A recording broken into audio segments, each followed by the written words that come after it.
यह अंतिम लक्ष्य नहीं प्रथम उत्थान है, अभी तो नापना हमें पूरा आसमान है।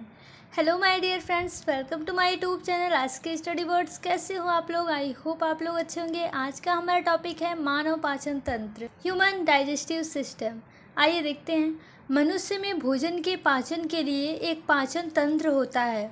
पाचन वह प्रक्रिया है जिसमें भोजन में उपस्थित जटिल कार्बनिक यौगिक यानी पोषक तत्व सरल तत्वों में टूटते हैं। मानव पाचन तंत्र का डायग्राम आप लोग को दिख रहा होगा। आप लोग याद कर लीजिएगा और बना लीजिएगा क्योंकि ये वेरी इंपॉर्टेंट है फॉर एग्ज़ाम। आइए देखते हैं मनुष्य का पाचन तंत्र कितने भागों से मिलकर बना होता है। मोस्टली 2 भागों से मिलकर बना होता है। पहला होता है आहार नाल और दूसरा होता है पाचन ग्रंथि। पहला हम देखते हैं आहार नाल। यह मुख गुहा से लेकर गुदा तक लगभग 32 फीट लंबी कुंडलित नाल है, मतलब नली होता है जिसमें भोजन की यात्रा होती है। इसके निम्नलिखित भाग होते हैं: मुख गुहा, ग्रसनी, ग्रास नली, आमाशय, छोटी आंत, बड़ी आंत और गुदा। फर्स्ट है हमारा मुख गुहा। मुख गुहा में दांत, जीवा तथा लार ग्रंथियां होती हैं। लार ग्रंथियों से लार का श्रावण होता है अर्थात सिक्रीशन होता है।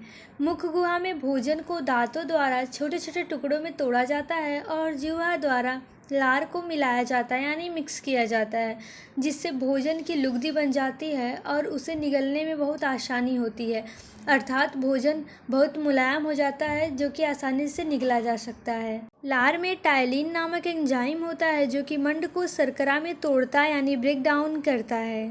मनुष्य में लगभग 3 जोड़ी लार ग्रंथियां होती हैं। फर्स्ट है पैरोटिड ग्रंथि, सेकेंड है सबमैंडिबुलर लार ग्रंथि एंड थर्ड है सबलिंगुअल लार ग्रंथि। सेकेंड है हमारा ग्रास नली। यह मुख गुहा को आमाशय से जोड़ती है। इसमें भोजन का कोई पाचन नहीं होता है। इसमें होने वाली क्रमाकुंचन गति से भोजन आमाशय में पहुंचता है। क्रमाकुंचन गति आप लोग को डायग्राम में दिख रहा होगा कि कैसे भोजन आमाशय में पहुंचता है। थर्ड है हमारा आमाशय। आमाशय जे के आकार का बैग की जैसी संरचना होती है जो कि भोजन को इकट्ठा करती है और पचाने का कार्य करती है।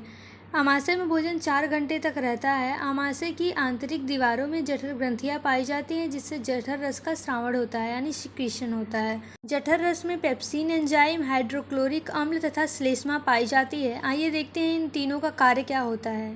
पहला है पेप्सिन। यह प्रोटीन पाचक एंजाइम होता है अर्थात ये प्रोटीन को पचाने का कार्य करता है। सेकेंड है हाइड्रोक्लोरिक अम्ल यानी HCl। यह आमाशय के माध्यम यानी रास्तों को अम्लीय बनाता है और भोजन के साथ आए हुए जितने भी जीवाणु हैं उसे मारता है। थर्ड है हमारा श्लेष्मा। यह आमाशय को हाइड्रोक्लोरिक अम्ल के प्रभाव से बचाता है। अगर श्लेष्मा नहीं रहता तो जो आमाशय होती हैं उसकी दीवारें जो होती हैं वो जल जाती हाइड्रोक्लोरिक अम्ल से। फोर्थ है हमारा छोटी आंत। छोटी आंत आहार नाल का सबसे बड़ा भाग है। इसकी लंबाई लगभग 6 से 7 मीटर होती है। छोटी आंत आमाशय में आधा पचा हुआ भोजन प्राप्त करता है। यह अत्यधिक कुंडलित संरचना है। इसके 3 भाग होते हैं। आइए तीनों भागों को डिटेल में देखते हैं। पहला है ग्रहणी। यह छोटी आंत का सबसे पहला भाग होता है। यह यकृत तथा अग्नाशय से एंजाइम को लेता है और कार्बोहाइड्रेट, वसा और प्रोटीन का पाचन करता है। सेकेंड है मध्यांत्र। यह ग्रहणी तथा क्षुद्रांत के बीच का भाग होता है जो कि भोजन को आगे बढ़ाने का कार्य करता है। थर्ड है क्षुद्रांत। ये छोटी आंत का सबसे आखिरी भाग होता है। यह आंतरिक रस का स्रावण करता है जो कि भोजन को पूर्ण पाचन करता है, मतलब भोजन को पूरा पचाता है। क्षुद्रांत को इंग्लिश में इलियम बोलते हैं। इसके आंतरिक स्तर पर अंगुली जैसी संरचना पाई जाती है जिसे रसांकुर कहते हैं और ये रसांकुर क्या करता है, पचे हुए भोजन से पोषक तत्वों को अवशोषण करके यानी अवशोषित करके रक्त में मिला देता है। आप लोगों को छोटी आंत और बड़ी आंत का डायग्राम दिख रहा होगा। अब हम देखेंगे बड़ी आंत। छोटी आंत से पूर्ण पाचन होने के बाद, मतलब पूरा भोजन पचने के बाद बचा हुआ भोजन बड़ी आंत में भेज दिया जाता है जहाँ पर उसमें से जल का अवशोषण होता है, मीन्स जल को अवशोषित कर लिया जाता है और बचे हुए पदार्थ को गुदा में भेज दिया जाता है। बड़ी आंत की लंबाई 1.5 मीटर होती है। अब हम देखते हैं गुदा। बड़ी आंत में जल के अवशोषण के बाद भोजन के अपशिष्ट पदार्थ को गुदा द्वारा बाहर निकाल दिया जाता है। अब देखेंगे स्टार पॉइंट यानी नोट। भोजन का पूर्ण पाचन कहाँ होता है? छोटी आंत में होता है। यकृत शरीर की बड़ी ग्रंथि होती है, सबसे बड़ी ग्रंथि। बड़ी आंत में पचे हुए भोजन से जल का अवशोषण होता है।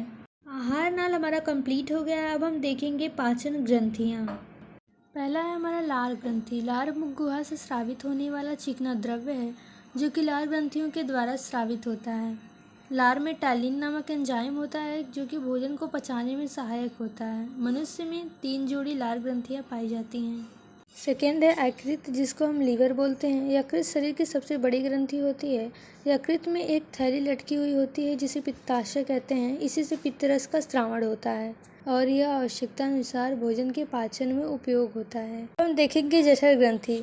जठर ग्रंथियाँ आमाशय में पाई जाती हैं जो जठर रस का स्रावण करती हैं। जठर रस में HCl, पेप्सिन और श्लेष्मा पाया जाता है। HCl क्या होता है? हाइड्रोक्लोरिक अम्ल होता है। यह आमाशय के माध्यम को अम्लीय बनाता है, यानी आमाशय के रास्ते को अम्लीय बनाता है, जिससे वो भोजन के साथ आए जीवाणुओं को आसानी से मार सके। सेकंड है पेप्सिन, यह प्रोटीन का पाचन करता है। थर्ड है हमारा श्लेष्मा, यह आमाशय की दीवारों को HCl यानी हाइड्रोक्लोरिक अम्ल से बचाता है। फोर है हमारा अग्नाशय, यह हल्के पीले रंग का होता है। यह आमाशय के ठीक नीचे स्थित होता है। यह पत्ती के आकार का ग्रंथि होता है जो कि एंजाइम बनाता है और वह एंजाइम भोजन के पाचन में मदद करता है। यह इंसुलिन नामक हार्मोन्स का स्रावण भी करता है जो कि ग्लूकोज की लेवल को यानी मात्रा को नियंत्रित करता है यानी कंट्रोल करता है। यह अग्नाशय रस का स्रावण करता है यानी सिक्रीशन करता है। अग्नाशय रस 3 होते हैं, ट्रिप्सिन, लाइपेज, एमाइलेज। ट्रिप्सिन जो होता है प्रोटीन का पाचन करता है, लाइपेज वसा का पाचन करता है और एमाइलेज कार्बोहाइड्रेट का पाचन करता है।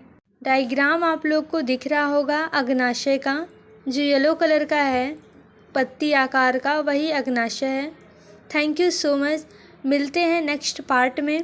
तब तक के लिए bye bye and take care. हमारे वीडियो को लाइक एंड हमारे चैनल को सब्सक्राइब ज़रूर करें।